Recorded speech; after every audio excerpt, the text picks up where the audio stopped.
Hey, let's talk about some cool React tips that I wish I knew earlier. First, let's say your component needs to return different elements based on a condition.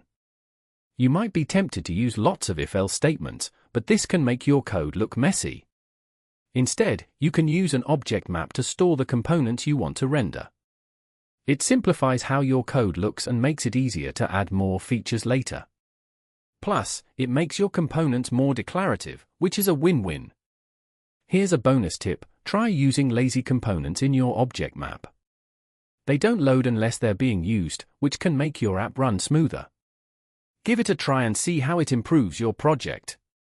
Moving on, React components need to return code wrapped in a single tag. Most devs use a div tag for this. But extra divs tags can slow things down, especially in big projects. It's like having a tree with too many branches, it takes more resources to grow. This can slow down your website and affect user experience. Instead of using a div, you can use React fragments. They let you group together parts of code without adding extra markup. You just use empty tags at the start and end of parts you want to group. But remember, if you use fragment inside a map function, you might get a warning in the console. To fix this, you can use the fragment component from the React package.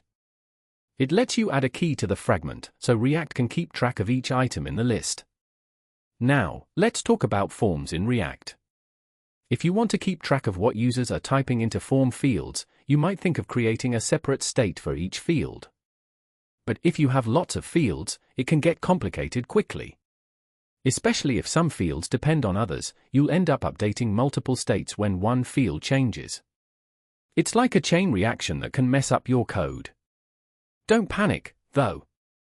Instead of creating a separate state for each field, you can create a single state object that holds all field values. It's like a one-stop shop. So when a field changes, you only need to update one state. It's cleaner and easier to manage. Even better, you can use the name attribute of form fields to update the state. It's like having a universal remote for all your fields. You can use the same function to update the state for all fields. It makes your life easier and keeps your code efficient and maintainable. Lastly, let's talk about error boundaries. These are React components that catch JavaScript errors in their child component tree. They log these errors and show a fallback UI instead of the component tree that crashed. It helps prevent crashes in your app and provides better user experiences. Error boundaries are class components that extend the base React component class. They use the component didCatch lifecycle method, which receives two parameters, an error and an info object.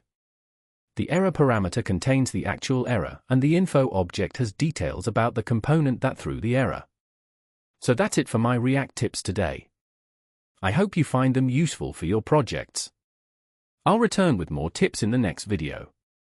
Remember, keep it simple and efficient. Happy coding!